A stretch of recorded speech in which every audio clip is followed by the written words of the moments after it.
Hello students, तो कैसे हैं आप लोग। हमने कल अपना नया चैप्टर स्टार्ट कर लिया था, कंपैरेटिव फाइनेंशियल स्टेटमेंट। ठीक है, तो उसके अंदर मैंने आप लोगों को कंपैरेटिव फाइनेंशियल स्टेटमेंट का मीनिंग बताया था और कौन कौन से टूल्स होते हैं हमें अपनी फाइनेंशियल स्टेटमेंट को कंपेयर करने के लिए, कौन कौन से टूल्स की जरूरत पड़ती है, तो वो भी हमने कल पढ़े थे। तो टोटल 7 थे। ठीक है, तो कल हमने जो अपना टॉपिक समझा था वो समझा था कंपैरेटिव बैलेंस शीट। तो आज हमारा टॉपिक है, सेकंड टॉपिक या लास्ट टॉपिक कह सकते हो इस चैप्टर का, कंपैरेटिव स्टेटमेंट ऑफ पीएल। ठीक है, तो क्या टॉपिक का नाम है हमारा, कंपैरेटिव स्टेटमेंट ऑफ पीएल। तो कंपैरेटिव स्टेटमेंट ऑफ पीएल का मतलब समझते हैं। देखो क्या लिखा हुआ है, statement of profit and loss. जो हम statement of profit and loss account बनाते हैं उसके अंदर हम नेट प्रॉफिट निकालते हैं या फिर नेट लॉस निकालते हैं। जैसे 11th में आपने क्या समझा था, 11th के अंदर अगर आपको याद है तो उसमें स्टेटमेंट ऑफ पीएल का जो फॉर्मेट था वो क्या था, याद है। स्टेटमेंट ऑफ पीएल की जगह वहां पे ट्रेडिंग एंड पीएल अकाउंट बनता था, जो कि ऐसे बनता था। ठीक है, ट्रेडिंग या पीएल अकाउंट हम ऐसे बनाते थे, इधर लिखते थे हम एक्सपेंसेस और इधर लिखते थे इनकम। मतलब ये क्रेडिट साइड होती थी, ये डेबिट साइड होती थी। तो यहां पर नेट प्रॉफिट आता था और अगर इधर आ रहा है तो नेट लॉस आता था। ठीक है भाई, ये पहला फॉर्मेट था। ये फॉर्मेट यूज होता है पार्टनरशिप फर्म के लिए या प्रोप्राइटरशिप फर्म के लिए। ठीक है, प्रोप्राइटरशिप मतलब अकेला बंदा बिजनेस कर रहा है, पार्टनरशिप मतलब 2 या 2 से ज्यादा बंदे अगर मिलकर बिजनेस कर रहे हैं तो उसे पार्टनरशिप बोलते हैं। तो प्रोप्राइटरशिप और पार्टनरशिप अगर अपना ट्रेडिंग या पीएल अकाउंट से नेट प्रॉफिट निकालना चाहते हैं तो वो ऐसे बनाते हैं। उनका फॉर्मेट होता है पर्टिकुलर अमाउंट डेबिट और क्रेडिट। डेबिट साइड में था सारे एक्सपेंसेस आते हैं, क्रेडिट साइड में सारी इनकम आती है, तो हम नेट प्रॉफिट या नेट लॉस निकाल लेते हैं। ठीक है, पर कंपनीज के अंदर स्टेटमेंट ऑफ पीएल अकाउंट बनता है। क्या बनता है, statement of profit and loss account. इसके अंदर जो है हम ऊपर इनकम्स लिखते हैं, नीचे एक्सपेंस लिखते हैं। तो इनकम में से एक्सपेंसेस माइनस करते हैं तो नेट प्रॉफिट आ जाता है। ठीक है भाई, ऊपर हम क्या लिखेंगे, इसमें इनकम्स लिखेंगे, इनकम्स आ जाएंगी ऊपर और यहां पे उसका टोटल हो जाएगा इनकम का। ठीक है भाई, उसके बाद यहां पे आएंगे एक्सपेंसेस, तो हम एक्सपेंसेस लिखेंगे फिर उसका टोटल कर देंगे, ये टोटल हो जाएगा एक्सपेंसेस का। अब ये ए है और ये बी है मान लो। ठीक है, तो फिर हम यहां पे निकाल लेंगे नेट प्रॉफिट ए माइनस बी। मतलब ये जो ए वाली फिगर आएगी उसमें से बी वाली फिगर को माइनस करेंगे तो नेट प्रॉफिट आ जाएगा। तो ये हम स्टेटमेंट ऑफ पीएल को ऐसे बनाते हैं। आई बात समझ में। ठीक है, तो इनकम फिर उसका टोटल कर दिया इनकम्स का, फिर एक्सपेंसेस का टोटल कर दिया और नेट प्रॉफिट निकाल लिया। इनकम माइनस एक्सपेंस करके नेट प्रॉफिट आ गया। ऐसे ही करंट ईयर का करना है और फिर हमें क्या करना है, कंपैरिजन। तो अगली हेडिंग क्या आएगी, एब्सोल्यूट चेंज। तो उसमें प्रीवियस ईयर और करंट ईयर की फिगर का डिफरेंस यहां आ जाएगा और परसेंटेज चेंज वैसी आएगी जैसे हमने बैलेंस शीट बनाते हुए, कंपैरेटिव बैलेंस शीट बनाते हुए सीखी थी। ठीक है भाई, तो अब हम जरा स्टेटमेंट ऑफ पीएल अकाउंट का फॉर्मेट समझ लेते हैं। ठीक है, फॉर्मेट वही है, particular, note number, previous year 2017-18 assume करा मैंने और 2018-19 करंट ईयर है, फिर एब्सोल्यूट चेंज, फिर परसेंटेज चेंज। ये वही है, इसे ए मानोगे इसे बी मानोगे तो ये बी माइनस ए हो जाएगा और ये क्या हो जाएगा, डी अपॉन ये जो सी आएगा, सी अपॉन ए प्रीवियस ईयर। ठीक है भाई, तो समझते हैं भाई statement of PL, comparative statement of PL को समझते हैं।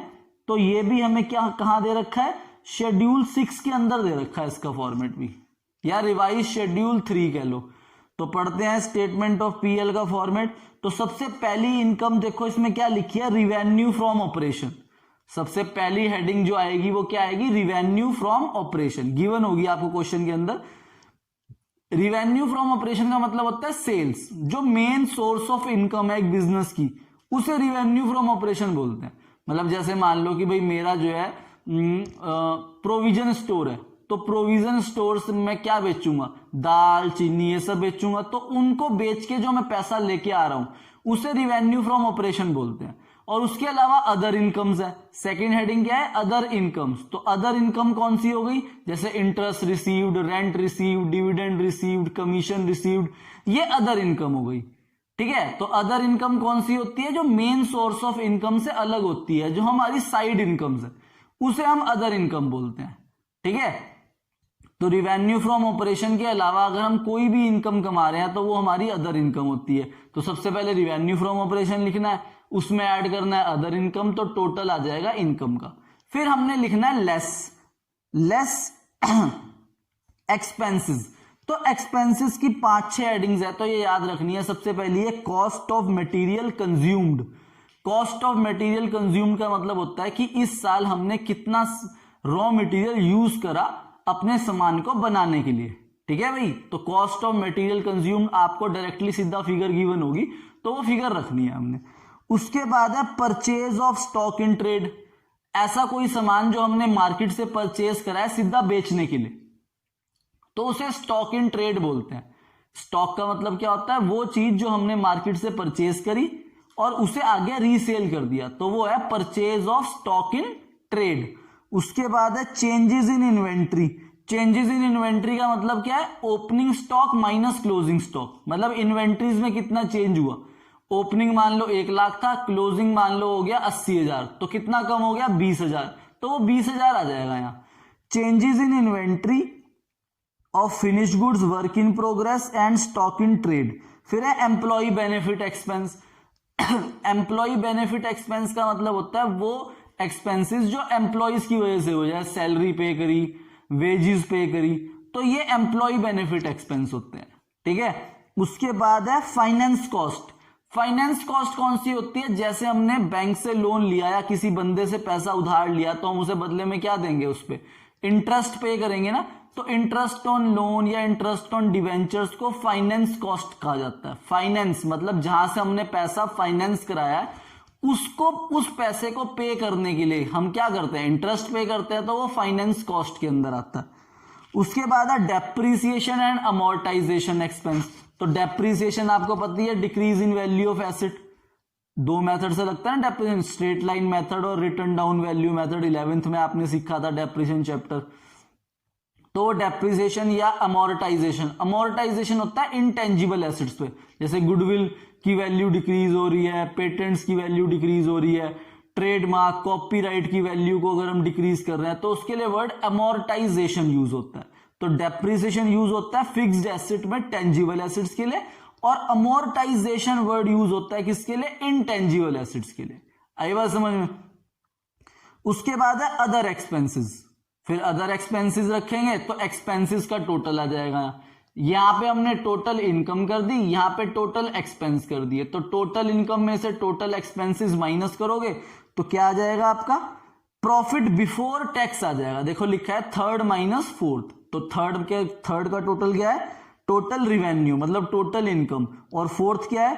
Total expenses. तो टोटल इनकम में से टोटल एक्सपेंसेस माइनस करेंगे तो प्रॉफिट बिफोर टैक्स आएगा।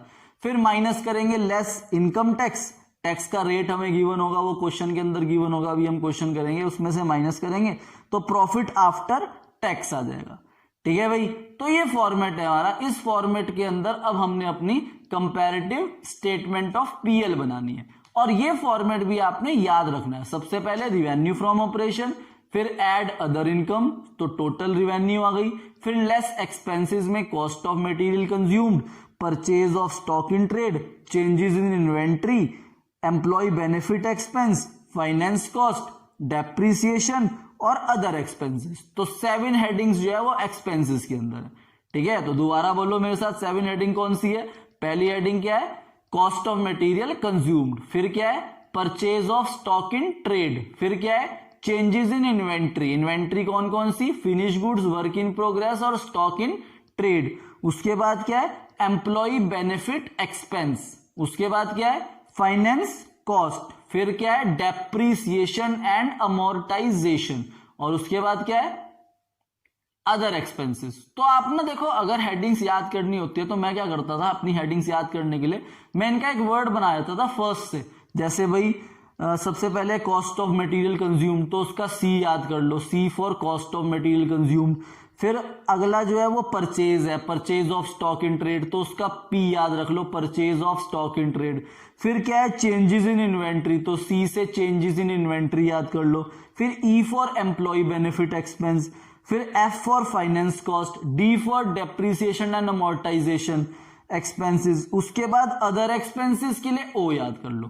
ठीक है भाई, तो ऐसे मैं ऐसे हेडिंग्स याद रखता था, और आगे फिर थ्योरी के अंदर मेन यूज होता है हेडिंग्स का, तो क्योंकि हेडिंग लिख दो बस, अंदर तो भाई कुछ भी लिख दो चलता है थ्योरी के अंदर उन्हें तो सिर्फ हेडिंग चाहिए होती है, वो चल जाता है।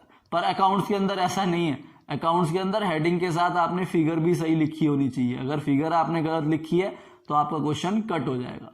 ठीक है स्टूडेंट्स, तो होप जो कल मैंने आप लोगों को कंपैरेटिव बैलेंस शीट जो फॉर्मेट समझाया था, वो फॉर्मेट आप अपनी कॉपी में 3-4 बार बिना देखे उतार लोगे तो वो फॉर्मेट आपको याद आ जाएगा, और वो फॉर्मेट ना आपको लाइफ लॉन्ग काम आएगा। जिसने कॉमर्स की लाइन में अपना आगे फ्यूचर बनाना है, अकाउंट्स की लाइन में अपना फ्यूचर बनाना है, तो उसके लिए वो बैलेंस शीट जो है वो याद होनी चाहिए। अगर आपको वो बैलेंस शीट का फॉर्मेट याद नहीं है तो इसका मतलब आपको अकाउंट्स का कुछ भी याद नहीं है। तो इसीलिए वो बैलेंस शीट का फॉर्मेट बहुत ही ज्यादा जरूरी है। ठीक है, ये जो हमने बैलेंस शीट का फॉर्मेट समझा है ना, यही फॉर्मेट हमें अगले chapter common size financial statement के अंदर भी यूज है, और इस चैप्टर का जो फर्स्ट चैप्टर है एनालिसिस ऑफ फाइनेंशियल स्टेटमेंट, जो फर्स्ट चैप्टर है थ्योरी वाला, उसके अंदर भी सेम फॉर्मेट है। तो इसका मतलब वो जो फॉर्मेट है वो आपका इस चैप्टर के 4 से 5 चैप्टर कवर करता है। कैश फ्लो स्टेटमेंट के अंदर भी हमें सेम फॉर्मेट मिलेगा, तो इसीलिए वो बैलेंस शीट का फॉर्मेट तो आपको याद करना ही पड़ेगा, चाहे जैसे मर्जी याद करो। ठीक है, क्योंकि अब भाई यह तो है नहीं कि मैं घर पे आके हर एक बच्चे से सुनूं कि भाई आपको फॉर्मेट याद है या नहीं याद। तो अगर आप खुद एक ईमानदार बच्चे हो और आप चाहते हो कि आपके 12th क्लास के अंदर अच्छे मार्क्स आए, ठीक है, तो ईमानदारी के साथ अपनी वीडियोस को देखो, और साथ साथ वीडियो देखते हुए साथ साथ नोटिंग जरूर करा करो। अगर आप वीडियो को देखते हुए साथ साथ नोटिंग नहीं कर रहे हो तो आप अकाउंट्स को एक थ्योरी सब्जेक्ट समझ रहे हो, जो कि आपसे एग्जाम में नहीं होगी। बहुत सारे बच्चे ऐसे होते हैं जो पूरे साल अकाउंट्स पढ़ते हैं पर होमवर्क नहीं करते घर पे, तो उनके मार्क्स भी अच्छे नहीं आते। तो अकाउंट्स को आपने क्या करना है, अकाउंट्स की जो आप वीडियोस देख रहे हो, लेक्चर्स देख रहे हो, साथ साथ अपनी नोटिंग करो, और फिर उसके बाद होमवर्क करो। और फिर जो होमवर्क में कोई क्वेश्चन समझ नहीं आता, कोई लाइन समझ नहीं आती, तो आप मुझे व्हाट्सएप पे मैसेज करो, मैं आपको समझाऊंगा, चाहे वॉइस नोट भेज के समझाऊं या अगली वीडियो के अंदर उस टॉपिक को समझाऊं, वो मेरी जिम्मेदारी है। अगर आप कोई प्रॉब्लम पूछ रहे हो और उस प्रॉब्लम का मैं जवाब नहीं दे रहा, तो आप मानते हो कि भाई सर की गलती है। पर अगर आप खुद ही होमवर्क नहीं करोगे और खुद ही प्रॉब्लम नहीं पूछोगे तो सारी गलती आपकी है ना। इसीलिए आप लोगों ने वीडियो देखने के बाद होमवर्क जरूर करना है, और जो बच्चा होमवर्क नहीं करेगा वो अपने मार्क्स से सफर करेगा। ठीक है स्टूडेंट्स, तो कंपैरेटिव स्टेटमेंट ऑफ पीएल का फॉर्मेट आप समझ ही गए। अब हमें क्वेश्चन कैसे आएगा, तो वो क्वेश्चन समझते हैं हम। ठीक है भाई, तो क्वेश्चन समझा रहा हूं अब मैं आपको। इसका क्वेश्चन जो सिंपल है ना, वो बहुत ही मुश्किल है कि आता है, टिपिकल क्वेश्चन आता है कंपैरेटिव स्टेटमेंट ऑफ पीएल का। ठीक है, तो समझते हैं कंपैरेटिव स्टेटमेंट ऑफ पीएल में क्वेश्चन नंबर 4 है आपकी बुक का। तो क्वेश्चन नंबर 4 आपकी डिस्प्ले पे शो हो रहा होगा, पेज नंबर 3.24 है। ठीक है, तो उसके अंदर हम समझते हैं अपना कंपैरेटिव स्टेटमेंट ऑफ पीएल। तो question number 4 book DK Goyal. ठीक है, तो ऊपर आपने लिख देना है comparative financial statement for the year ended 31 March 17 and 31 March 16। तो हमें 2 साल दे रखे हैं, 31 मार्च 16 और 31 मार्च 17। तो एक साल तो हो गया 15-16 और दूसरा हो गया 16-17। ठीक है भाई, तो 15-16 और 16-17, फिर एब्सोल्यूट चेंज और परसेंटेज चेंज, ये हमने फॉर्मेट बना लिया। तो पढ़ते हैं, आप क्वेश्चन कह रहे हैं following particular are obtain from the books of India limited. ठीक है भाई, रिवेन्यू फ्रॉम ऑपरेशन दे रखा है, पिछले साल का 15 लाख और इस साल का 18 लाख। रिवेन्यू फ्रॉम ऑपरेशन है 15 लाख और 18 लाख, तो सबसे पहली हेडिंग जो है वो रिवेन्यू फ्रॉम ऑपरेशन ही है। तो रिवेन्यू फ्रॉम ऑपरेशन आप पूरा लिखोगे, पिछले साल का 15 लाख है और इस साल का 18 लाख है, तो ये 18 लाख लिख दिया हमने। ठीक है भाई। उसके बाद अगली हेडिंग होती है अदर इनकम। तो देखो पहले अदर इनकम गिवन है, यस गिवन है अदर इनकम, तो आप सेकंड पॉइंट डालोगे और अदर इनकम लिखोगे, अदर इनकम। तो अदर इनकम हमको दे रखी है 30,000 और 60,000, तो 30,000 और 60,000 हमने अदर इनकम कर दी। अब हम यहां टोटल कर देंगे, तो यहां का टोटल हो गया 15,30,000 और यहां का टोटल हो गया 18,60,000 और यहां पर आ जाएगा third heading total, total revenue. ठीक है भाई, तो टोटल रिवेन्यू आ गई मेरे पास 15,30,000 और 18,60,000। फिर हम लेस लिखेंगे, फोर्थ हेडिंग डाल लेंगे और उस पर लिखेंगे लेस एक्सपेंसेस। तो अब एक्सपेंसेस माइनस करने की बारी आ गई। तो एक्सपेंस हमें एक ही गिवन है, एक्सपेंस ही गिवन है सीधा, तो 8,70,000 और 10,40,000 हम फिगर रख देंगे, 8,70,000 और 10,40,000 ये आ गया। उसके बाद आपने इसका भी टोटल करना है यहां पर, ठीक है। तो ये आपका टोटल आ जाएगा, टोटल एक्सपेंस।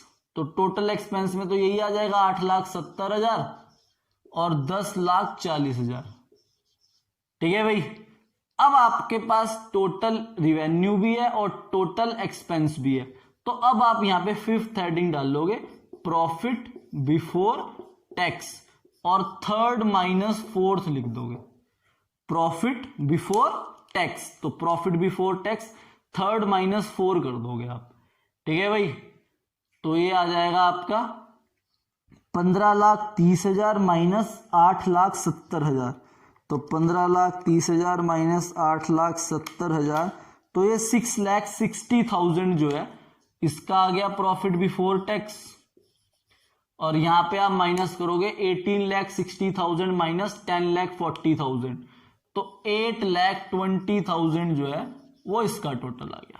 तो प्रॉफिट बिफोर टैक्स 6,60,000 और 8,20,000 आ गया। ठीक है। तो अब आप यहां पे लिखोगे सिक्स्थ हेडिंग और लेस कर दोगे टैक्स। तो टैक्स आपको क्वेश्चन के अंदर गिवन है, टैक्स प्रीवियस ईयर का 2.5 लाख है और करंट ईयर का 3 लाख है। प्रीवियस ईयर का कितना है 2.5 लाख और इस साल का कितना है 6 लाख। एक मिनट ये टोटल देख लूं जरा मैं, सही है या नहीं है। 15,30,000 माइनस 8,70,000, तो ये 6,60,000 आ गया। ठीक है भाई। 6,60,000 में से आप माइनस करोगे 2,50,000। ठीक है। 6,60,000 ही है और टैक्स आपको दे रखा है 2,50,000। माइनस करने के लिए आप ब्रैकेट भी यूज कर सकते हो। और इस साल का टैक्स दे रखा है आपको 3 लाख, तो 3 लाख ये आ गया। ठीक है भाई।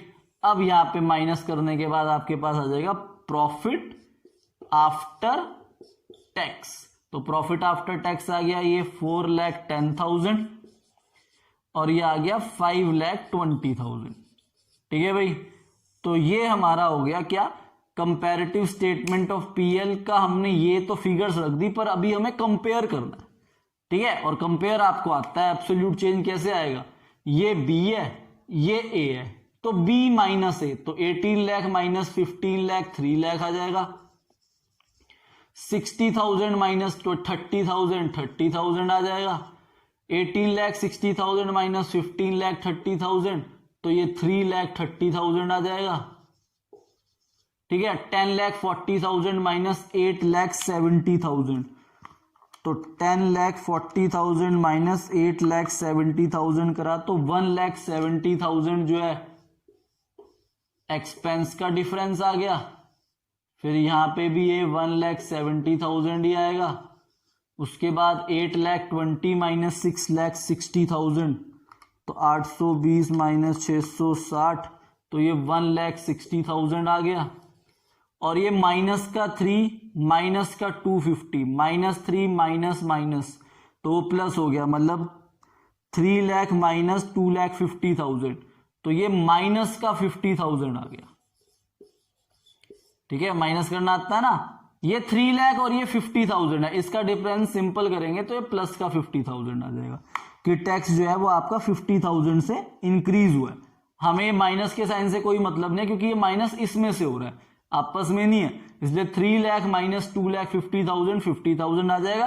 फिर 5 लाख 20,000 माइनस 4 लाख 10,000 करोगे तो 90, तो ये 1,10,000 आ जाएगा। ठीक है, और यहाँ पे ये माइनस का ही रहेगा 50,000, तो ये कितना, देखो ये माइनस का 3 है और ये माइनस माइनस प्लस हो गया, तो इसलिए ये माइनस का 50,000 आया। समझ गया ना कैसे आया? देखो कैसे माइनस कर रहे हैं, हम कर रहे हैं माइनस का 3 लाख फिगर में से माइनस कर रहे हैं माइनस का 2,50,000, यही तो कर रहे हैं। तो ये माइनस माइनस तो प्लस हो गया और ये माइनस का साइन ही रहा, तो जो फिगर आएगी ये बड़ा है तो ये बड़े वाला साइन यहाँ पे आ जाएगा माइनस का 50,000। ठीक है, तो 160 में से 50 माइनस करो तो भी 1,10 है, इसमें से माइनस करोगे तो भी 1,10 है। ठीक है, अब हमें निकालनी है परसेंटेज, तो 3 लाख डिवाइड बाय 15 लाख, तो ऐसे परसेंटेज आ जाएगी 3 लाख माइनस 15 लाख, तो 3,552 है, तो 20% आ गया हमारा रिवेन्यू फ्रॉम ऑपरेशन की परसेंटेज। फिर 30,000 डिवाइड बाय 30,000 करोगे तो ये 100% आ जाएगा। ठीक है, उसके बाद 3,30,000 डिवाइड बाय 15,30,000 करोगे तो ये 21.57% आ जाएगा, 21.57%। फिर एक्सपेंसेस करोगे 170 माइनस डिवाइड बाय 8,70,000, तो 19.54% आ जाएगा। ऐसे ये भी सेम आ जाएगा 19.54%। फिर 160 डिवाइड बाय 6,60,000 करोगे तो ये 24.24% आ जाएगा। ठीक है, फिर टैक्स की परसेंटेज निकालोगे, टैक्स की परसेंटेज निकालोगे तो 50,000 डिवाइड बाय 2,50,000 करोगे तो ये 20% आ जाएगा, वो भी माइनस का। ठीक है, फिर 1,10,000 डिवाइड बाय 4,10,000 की परसेंटेज करोगे तो ये 26.83 आ जाएगा, 26.83%। ठीक है भाई, तो ये हमने कंपैरेटिव फाइनेंशियल स्टेटमेंट का क्वेश्चन कर लिया। और भी इसमें बहुत अच्छे अच्छे क्वेश्चंस है कंपैरेटिव स्टेटमेंट ऑफ पीएल के। होप आप लोगों को कैलकुलेशन समझ आ गई होगी। बेसिकली तो मेन चीज क्या है, वो फॉर्मेट है, वो फॉर्मेट जो आपको याद रखना है स्टेटमेंट ऑफ पीएल का, कि सबसे पहले क्या आएगा, रिवेन्यू फ्रॉम ऑपरेशन, उसमें हम ऐड करेंगे अदर इनकम, तो टोटल रिवेन्यू, टोटल रिवेन्यू में से लेस करेंगे एक्सपेंसेस, और एक्सपेंसेस की हेडिंग्स आपको याद रखनी है। सबसे पहले कॉस्ट ऑफ मटेरियल कंज्यूम, फिर उसके बाद purchase of stock in trade, फिर तीसरा है चेंजेस इन इन्वेंट्री, फिर चौथा क्या है मैं भी भूल गया, तो इसलिए आपको अगर हेडिंग्स याद है तभी आप लिख पाओगे। चौथा क्या था हमारा, एम्प्लॉय बेनिफिट एक्सपेंस, फिर फाइनेंस कॉस्ट, फिर डेप्रिसिएशन एंड अमोर्टाइजेशन एक्सपेंस, फिर आता है अदर एक्सपेंसेस। ठीक है स्टूडेंट्स, तो अगर आप लोग ऐसे फॉर्मेट याद नहीं रखोगे तो आप मेरी तरह बन जाओगे बुद्धू एकदम, और आपको हेडिंग्स याद नहीं रहेगी तो आप क्या लिखोगे। इसीलिए आपको बुद्धू नहीं बनना है, आपको होशियार बनना है, स्मार्ट बनना है, और अकाउंट्स को अपना बहुत स्ट्रॉन्ग करना है। ठीक है स्टूडेंट्स, तो क्वेश्चन 4 आपको समझ आ गया होगा। और भी अच्छे अच्छे क्वेश्चन है हमारे स्टेटमेंट ऑफ पीएल से रिलेटेड, जो कि मैं आपको अब आज के लेक्चर के पार्ट बी के अंदर समझाऊंगा। ठीक है स्टूडेंट्स, तो पार्ट बी की तरफ बढ़ते हैं। जैसे अभी हमने ये जो क्वेश्चन करा ना, ये सिंपल था। अब जो मैं क्वेश्चन कराने वाला हूं ना आपको पार्ट बी के अंदर, उसके अंदर ना परसेंटेजेस का बहुत ज्यादा यूज है, कि ये इसके परसेंट पे निकलेगी, ये उसके परसेंट पे निकलेगी, तो वो क्वेश्चंस की चांसेस ज्यादा होती है एग्जाम में आने के लिए, क्योंकि तो सिंपल है बिल्कुल। अगर आपको फॉर्मेट याद है तो बिल्कुल, याद नहीं भी है तब भी आप revenue from operation add other income करके निकाल लोगे ठा ठा ठा। ठीक है, पर अगर आपको वो परसेंटेज वाले क्वेश्चन आ गए तो आप कंफ्यूज हो जाओगे। इसीलिए फॉर्मेट को याद करना बहुत जरूरी है। और फिर कल जब ये चैप्टर खत्म हो जाएगा, कल मोस्ट प्रोबेबली ये चैप्टर खत्म हो जाएगा मंडे को। ठीक है, मंडे को ये चैप्टर खत्म हो जाएगा क्योंकि संडे की छुट्टी है आपकी। और फिर मंडे को ही ना मैं आपको इस चैप्टर के एमसीक्यूज भी कोशिश करूंगा कि वीडियो के अंदर सारे समझा दूं, और उसके बाद फिर आपको एक शीट बना के भेजूंगा इस चैप्टर के एमसीक्यूज की, तो वो आप लोगों ने करके मुझे भेजना। ठीक है, तो ये मतलब अभी हमने जो चैप्टर किया एडमिशन ऑफ अ पार्टनर बहुत लेंथी था। ठीक है, अब जो है आपको थोड़ा सा रेस्ट मिल जाएगा अकाउंट्स के अंदर कि होमवर्क ज्यादा नहीं होगा। ठीक है भाई, और मतलब बहुत ही सिंपल है कि अगर हम वीडियो को बहुत ढंग से देख लेते हैं और साथ साथ नोट कर लेते हैं और क्वेश्चन को भी एक बार कर लेते हैं तो आपकी प्रॉब्लम नहीं आएगी। ठीक है, तो ईमानदारी के साथ अपनी वीडियोस देखो, कोई भी डाउट है तो वो मेरे से पूछो। ठीक है स्टूडेंट्स, तो अब हम बहुत इंपॉर्टेंट क्वेश्चंस करने वाले हैं स्टेटमेंट ऑफ पीएल गई, तो आज के पार्ट बी की तरफ बढ़ते हैं। ठीक है स्टूडेंट्स, तो मिलते हैं पार्ट बी के अंदर। Bye bye.